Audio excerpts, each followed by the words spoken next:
So the PubMed article I mentioned, the last one, it was number 115,015, was titled Degradation in Urban Air Quality from Construction Activity and Increased Traffic Arising from Widening Roads.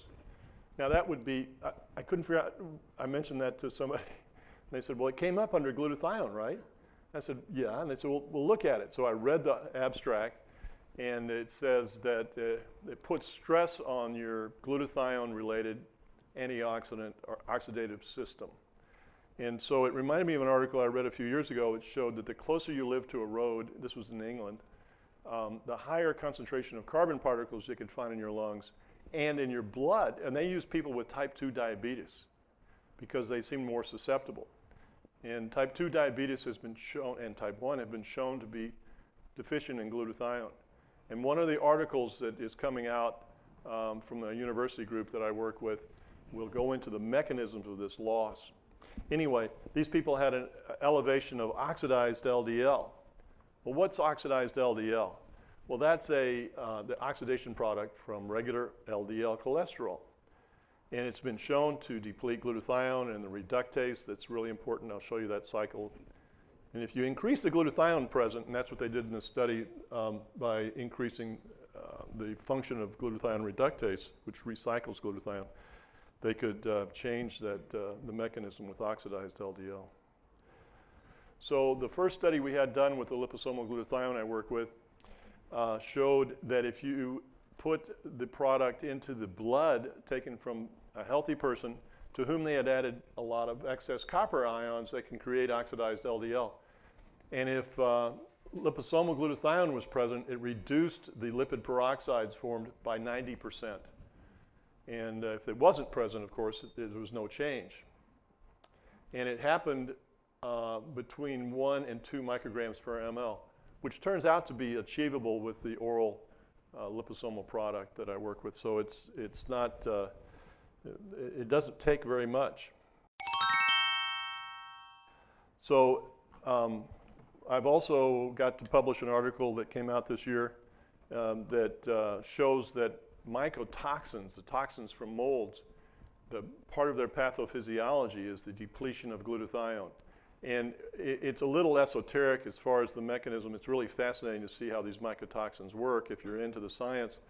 But it's a very nice review of the formation of glutathione. And as far as detection of mycotoxins, they become important because it's been shown that that occurs in fatigue syndromes, and including fibromyalgia and Lyme disease. People with these problems, Lyme disease symptoms that persisted in spite of antibiotic therapy.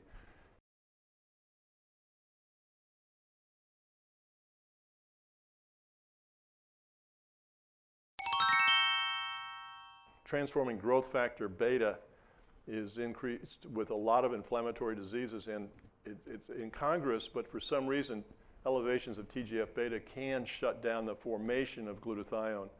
And we have a published article that talks about that occurring in HIV disease, for example. And they show that if you give the whole molecule of glutathione with a liposomal glutathione, you can get a significantly improved response. So glutathione S-transferase works like a matchmaker, introducing glutathione to the toxins, both physiologic metabolites and xenobiotics. And I mention that because that gets back to the attaching glutathione to mercury, arsenic, or lead for removal from the cell. And that's how these things get out of our body.